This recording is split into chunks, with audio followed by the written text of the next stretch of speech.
My name is Damien Margaritis. I'm Principal Consultant in the Unified Communications space for InSync Technology.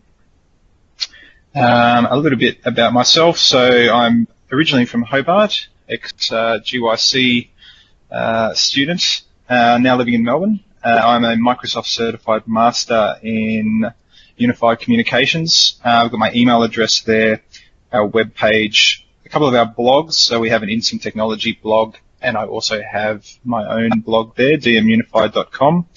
And I'm also active in the meetup space. So once a quarter, we have a Skype for Business meetup held at Microsoft, where we go through what's new on the product, what's coming, roadmaps, etc. For those based in Melbourne, the next meetup is Wednesday, October the 5th at 6 p.m., which will be just after I get back from Microsoft Ignite held in Atlanta this year. We'll be able to go through some of the new offerings. Okay, so today we're going to be concentrating on productivity, which is one of the three main areas that InSync Technology works in. Giving a few more details on those for platform, things like base infrastructure, Hyper-V, Azure, Active Directory, Microsoft System Center. We're quite active in that space. The productivity space is unified communications, which includes Skype for Business, as well as Polycom video conferencing devices, so Plantronics, Jabra headsets, as well as, of course, Office 365. And the third part that we work in quite a lot is identity management. So Forefront Identity Management, or FIM, which is now called MIM. We work with Modern Automation Platform, or MAP, which is an automated system that we deploy that effectively gives a self-service portal and automates most common tasks. Today, of course, productivity is what we're going to be looking at. Okay, so as a bit of a forward, we want to just look a little bit at Skype for Business and Education and the concept of the connected classroom. So today, educational outcomes are increasingly connected to broader societal goals. So, for example, economic realities, the changing world economy is forcing Kinder to 12 and higher education institutions to do more with less. There's a shifting workforce. The demand for skilled workers is increasing. Workers that can be located far and wide. There's also an appetite to deliver interconnected outcomes. As the world becomes more connected, so do staff, faculty, and students. With the latest advances in technology, we're creating opportunity for immersive experiences for all our learners. With the evolution of the user interface, technology is moving towards more physical interactions and contextual recognition. We're thinking more today about what the role of the device is. The device is becoming less important compared to identity and access. We want to forget about what device we're using and instead focus on consuming the content that's important to us. There's also a move towards the cloud, what we're talking about today. Devices and software are becoming more accessible as cloud infrastructure grows and matures. Okay, so let's take a closer look at the four types of users that might take part in your school's unified communications platform. We have the educators, of course, the students, administrators that are working on the back end, as well, of course, these days, parents. We work with a lot of schools that have a decentralized campus. Parents may not be in close proximity to the school. We can leverage unified communications to really assist communicating with parents that are not close by.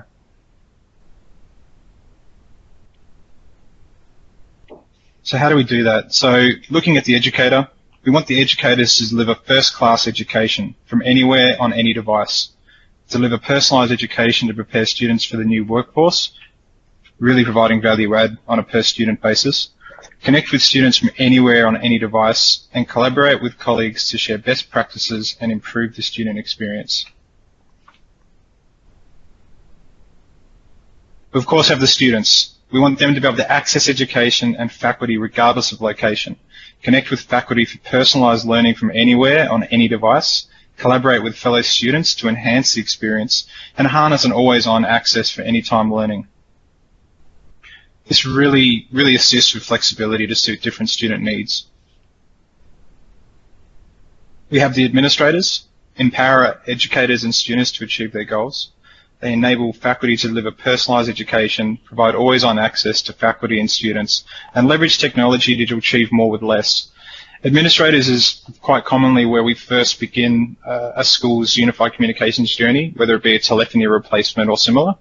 So it's usually the first touch point that we have with educational institutions. And then we don't want to forget the parents. So parents want to interact with the broader educational team. We want to enable teacher-to-parent communication from anywhere, provide new tools and workflows to share content with parents. Parent-teacher interviews is one scenario that we will cover shortly. And we want to bring the school to the parent, not the parent to the school in some scenarios. As I mentioned earlier, there are a lot of schools that we deal with that have parents that might be overseas. So how do we involve them in their students' life? So some example scenarios for Skype for Business and Education. Teacher-to-teacher collaboration. We want to be able to work across geographies to create valuable projects that engage students and push research forward. Now this could be inter-campus, or it could be interstate or across the world. We want to break down those barriers to allow teachers to collaborate with each other. In this example, a fourth grade teacher uses Skype for Business to connect with fourth grade teachers from other schools in our area to share and gain feedback in her curriculum. Once she's done that though, she can continue to receive assistance and pointers from veteran teachers throughout the year using Skype for Business chat feature. Virtual classroom. So an interesting statistic, 40% of students in a visual face-to-face session can absorb information 40% more quickly than during a non-visual session. We want to be able to deliver a first-class education to all students regardless of location. And by using unified communications technologies, we can really achieve this. Virtual classrooms help educators reach more students and provide more personalized educational experiences. Microsoft does have a lot invested in the productivity solutions that it gives educators all the tools they need to run successful, engaging virtual classes. In that picture there, that is a Surface device, a Surface Hub device, which are now available in Australia that we're seeing a lot of educational institutions show interest in. And we'll touch on those a little bit later. Virtual administrative meetings, again, handy if teachers are not all in the one location. Again, there's a lot of schools that have more than one campus, or they have teachers that want to be able to interface in a virtual administrative meeting without needing to actually be in the same location. Even if teachers are doing this today using more traditional based video conferencing, it's quite common to see it taking a long time to get the meeting started. It can take 8 to 10 minutes to get video going in some older video conferencing environments. Equipment is often underutilized, so those centralized meeting rooms where you have that big investment in equipment are not typically used all that often, and we're seeing more educational institutions as well as the broader business community start to leverage laptop-based communications outside of the boardroom. And of course, the parent-teacher conferences. So this is something we're seeing a lot of schools do with teachers, with parents, that are not located within the state or the country their student is located in. Okay, introduction to Skype for Business, Cloud PBX. So first up, what is it? So Cloud PBX enables you to use Skype for Business online and either your company's existing phone lines or the Skype for Business PSTN calling service for inbound and outbound calls. So what this means is we can have users located in the cloud consuming access to the PSTN network without needing a full Skype for Business deployment on-prem. There are three broad deployment choices to choose from when looking at Skype for Business. So traditionally, the most common to date has been the on-premise deployment. You get Skype for Business Server. Before that, it was Link 2013, Link 2010. We deploy on-premise, and that becomes our telephony platform. There's the online version, which is Skype for Business Online. So today we're going to be talking about that and talking about what Cloud PBX is in the context of Skype for Business Online offering today. And we also have a third option, which is hybrid, where we can effectively get the best of both worlds. We can have some infrastructure on-prem, hybrid to Skype for Business Online, and then we can choose what kind of telephony suits us. So the on-premise solution when we're talking about voice is called Enterprise Voice. For online, it's Cloud PBX. In a hybrid environment, we can take advantage of both Enterprise Voice and Cloud PBX telephony solutions.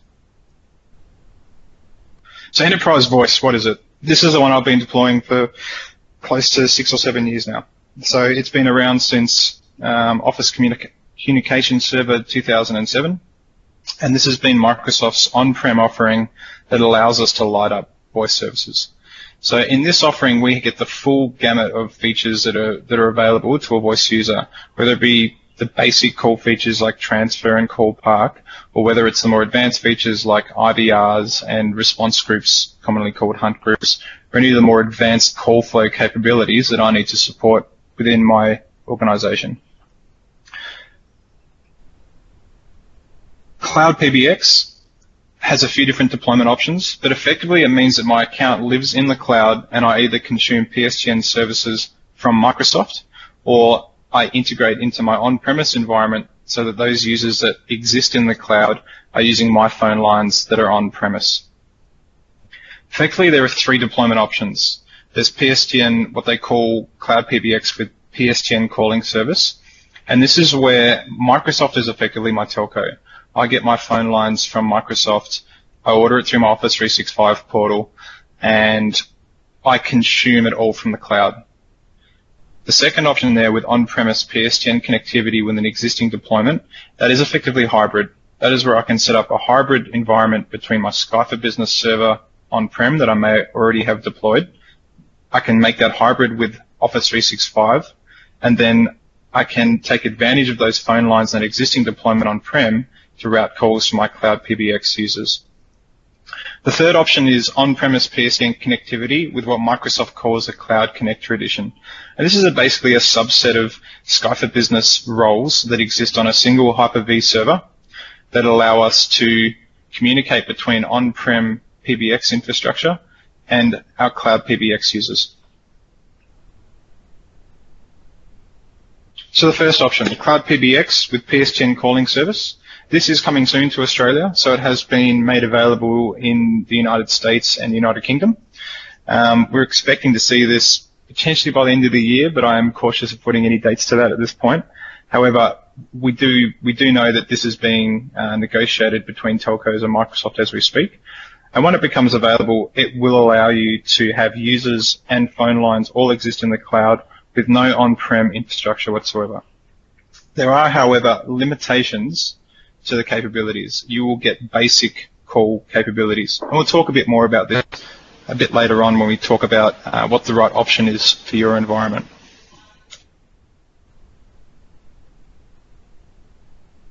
We have Cloud PBX with on-premise PSTN connectivity with an existing deployment, and this is available today. So if I have Skype for Business server on-premise and I have a gateway or any other type of integration between that and an existing phone system, then I can integrate that into Office 365. It's a hybrid deployment, and then I can choose to have some users that are on-premise that leverage enterprise voice capabilities and some users in the cloud that use Cloud PBX voice capabilities. Both of those types of users are using the existing PBX or telco gateway within my organization to communicate with the phone network, the PSTN.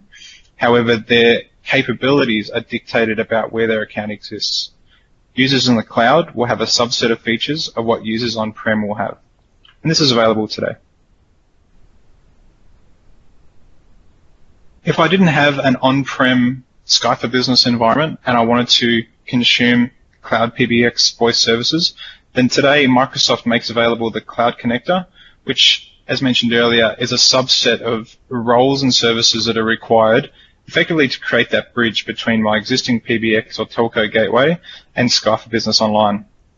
In this environment, as an example, I could keep some of my users on the existing PBX platform using the features, the full features and functionality that they've had, that they have today, and I can move some users off into the cloud where they become effectively an information worker, where they can make calls, receive calls, transfer, all the usual capabilities, but without necessarily all the additional capabilities that are provided by their existing legacy phone system.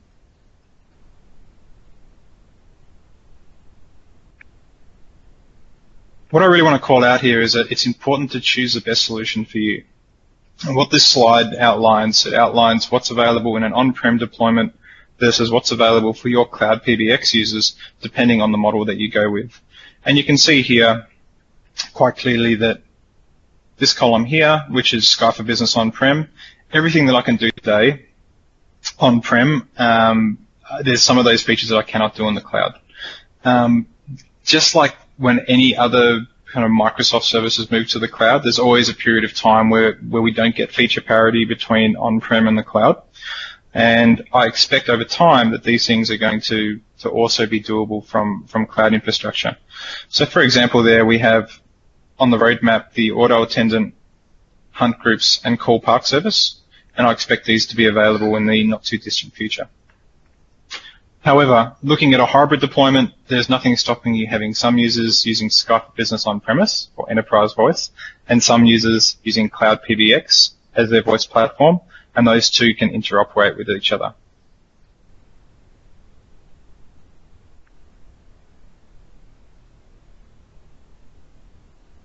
So again, choose the best solution for you.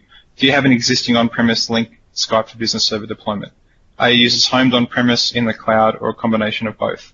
Is Microsoft PSTN calling service available in your region? Today, the answer is no, but it is on the roadmap. Do you want to keep your current telephony carrier? Do you have an existing on-premise legacy PBX that you want or need to keep? Do your current legacy PBX offer unique features that are critical to your business, or do any of your users require features not currently offered in Cloud PBX? Question from David, can on-prem users use a PSTN phone number allocated? So can on-prem users consume a phone number from Office 365? Is that the question?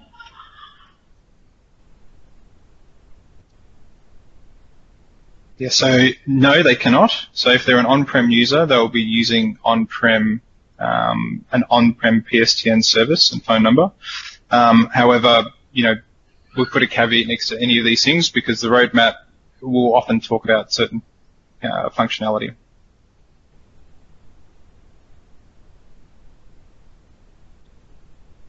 Question from How. I have a Telstra direct in-dial range. Can I take that with me to a cloud or hybrid solution? In hybrid, yes, you can, as long as you're using that number range stays on-prem. When Cloud PBX with voice calling is made available in Australia, Microsoft assists with the migration or porting of your number range from your phone lines that exist on-premise to the cloud offering. So, yes, you will be able to take your numbers to the cloud.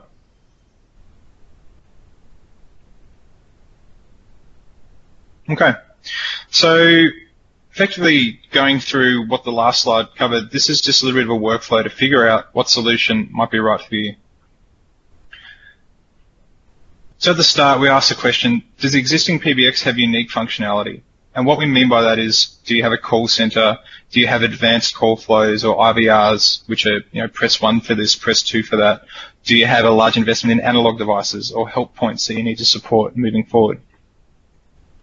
If the answer is yes, and all PBX users require unique functionality, then you may look at a Skype for Business server on-premise deployment that gives you enterprise voice and gives you the largest access to features from a telephony perspective. It does open up the most flexibility. If the answer is no to either of those, or you're happy to move some users to the cloud, is Microsoft PSTN available in your region? If the answer is yes, which hopefully won't be too far away in Australia, and you're happy to consider moving users to Microsoft PSTN, then Cloud PBX of PSTN calling could be for you. If the answer is no to either of those questions, do you have an existing on-prem Link or Skype for Business deployment? If the answer is yes, then you could look at Cloud PBX with on-prem server deployment, and that's the hybrid model that I see most commonly deployed today. If you don't have that environment and you would like to just consume Cloud PBX features and not enterprise voice features, then you do have the option to deploy Cloud PBX with Cloud Connector Edition, or CCE. Okay, so how do we do it? So this is a very simplified diagram of your telephony environment at your educational institution. So typically you'll have a connection to the telco or the PSTN connecting to your PBX, which of course has telephones connected to that. That could be a SIP trunk, it could be an ISDN trunk, either are supported. At that point, we put a session border controller typically in line between the telco and the PBX. And what this allows us to do is do single number migration from the PBX to Skype for Business server and ensure everyone is happy with the capabilities of the system before we actually complete the migration. So this gives you the ability to do single number migration over a period of time. So that SBC is also integrated into Active Directory, which allows us to dynamically route calls based on whether or not the user has been enabled for enterprise voice in Skype for Business server. And there's our enterprise voice user popped up there on the server. At that point, we could choose to also integrate to Skype for Business Online. And in that case, we actually have a hybrid deployment. And we could also have that user enabled for Cloud PBX with on-prem Skype for Business server. And we could have a combination of enterprise voice user on the on-premise server and Cloud PBX user living in Skype for Business Online. The final step, of course, in an environment like this is that we can then decommission the PABX system and you're left with your enterprise voice Cloud PBX solution. So that's for on-premise or hybrid deployments. With Cloud Connector Edition, we start off with the same topology. Again, we can deploy an SBC in line, deploy Skype for Business Cloud Connector Edition, and at that point, that is integrated or connected to Skype for Business Online. In this scenario, the users are all Cloud PBX users that we enable in this environment, and legacy PBX users, any users that require additional capabilities above and beyond what a Cloud PBX user can do, can stay connected to the on-prem PBX environment.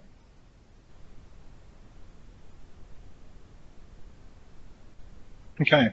Before I move on to clients, did anyone have any questions about how we do it or any of the architecture behind this?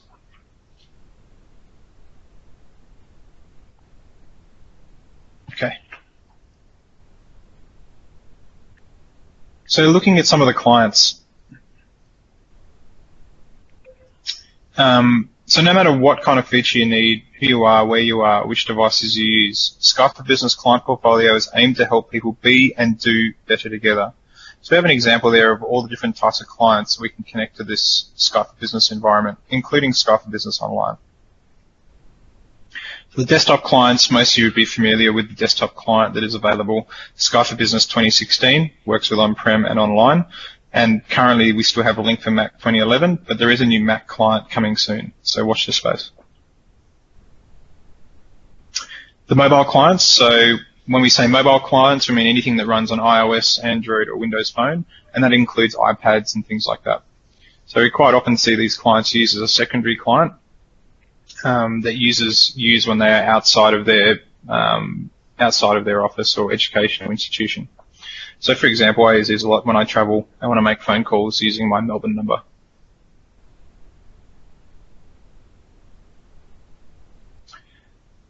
Web browser clients. So the Skype for Business web app.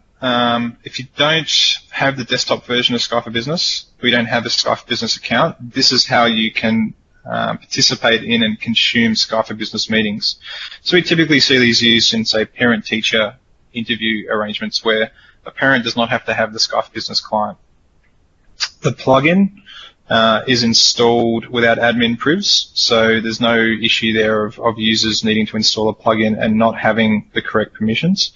That was the case in Link 2010 days, but has not been the case since Link 2013 onward.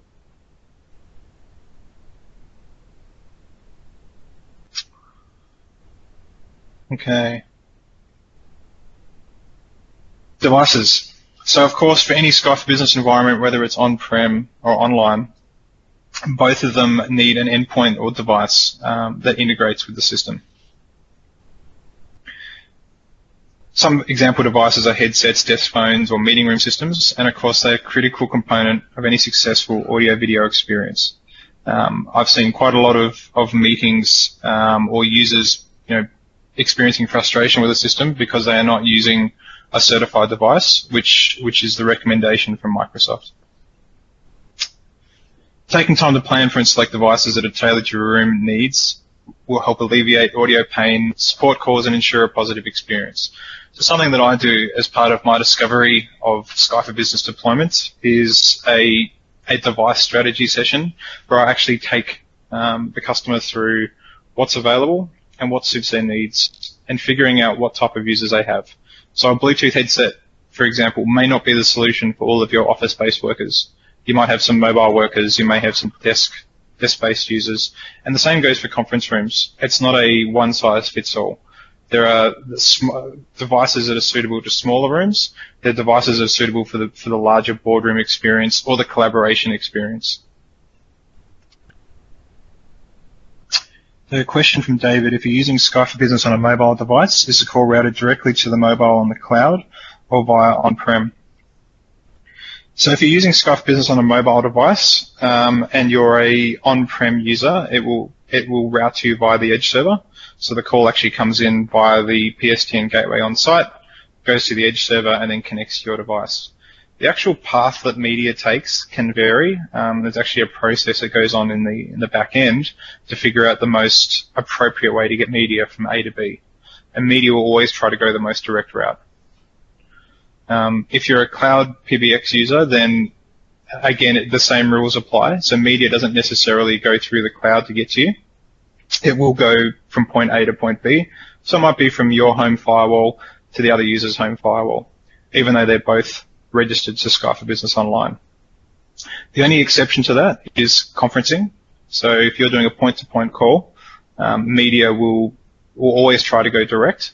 If it's a conference and you drag, say, a third person into a conference like we're having today, then the media actually goes back to wherever the Skype for Business, what they call the MCU or the AB MCU is located. So for an on-prem user, that will be the Skype for Business server on-premise. For a user in the cloud, and let's say, for example, their tenant is in Australia, so the Sydney and Melbourne data centers, that is where their media goes. If your tenant is located elsewhere in the world, then that will be where your media goes for conferences. And it's something that we go through from a planning perspective when designing a Skype for Business deployment. Okay. So some personal devices that are used with Skype for Business, we have phones or the Polycom VBX range, and these phones are now supported for on-prem deployments as well as Skype for Business Online. We also have the Skype for Business client, of course, that works in both environments, the mobility app, and then we have tablet devices or a headset. So Plantronics, Jabra, they both make UC certified headsets for Skype for Business, as do a few other vendors as well, such as Sennheiser.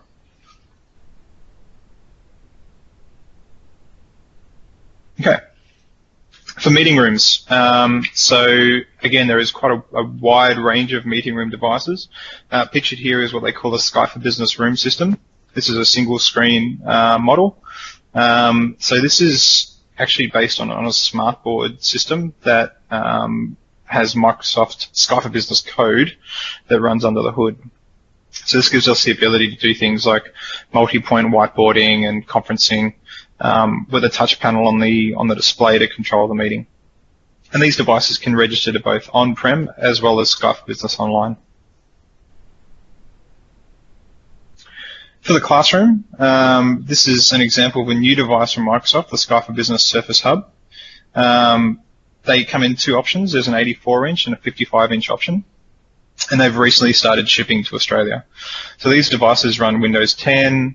They have the Office platform built in. They also have the multi-touch technology from a company called Perceptive Pixel that Microsoft purchased a few years ago. They've really done a good job of integrating that technology into the screen. I have to say this is the first touchscreen device that I've used where the actual feel on the touchscreen with a pen when I write my signature or similar actually feels legitimate, actually feels like a natural experience similar to a whiteboard. So these devices are great. And who we work with. So InSync Technology works with a wide range of companies, including the BHPs and AusSuper and companies like that. In the educational space, we do a lot of work with UTAS. We're actually halfway through the University of Tasmania voice rollout, which is about 5,000 voice users located around Tasmania, as well as a site in Sydney. We've done an enterprise voice deployment for St Mary's College, Skype for Business upgrade, Beacon Hills, which is located in Victoria, Skype for Business deployment for them. And Marist College in Queensland is another example of a college we've done a full enterprise voice deployment with. Now, definitely UTAS and Marist are both hybrid environments where they are effectively set up ready to take advantage of cloud voice services if and when they choose to use them. So in some of those schools, we're seeing workloads for, say, teachers moved out into the cloud. So moving enterprise voice capabilities to Cloud PBX in the cloud for teachers that don't necessarily require, the more advanced call capabilities of, say, the administrators that work within the business.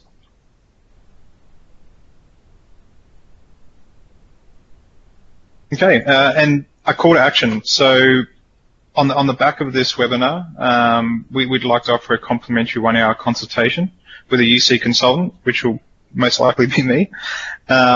We'd like to explore with you what's possible and to help you draft your UC roadmap. So set the vision and also come up with some business cases that will suit your environment. We love what's happening with Cloud PBX and we love what's happening with the cloud, but we also understand that it's not necessarily that simple or not necessarily that straightforward to go from what you have today to a full Cloud PBX environment. We want to help you get there, and that's what we do with our customers. And on that note, I'd like to thank you, let you know that we're here to help. Here's some contact details for InSync Technology. We've got some Twitter handles there as well for both InSync Tech and myself, DM Unified. Any questions at all, please feel free to reach out. I see we've got some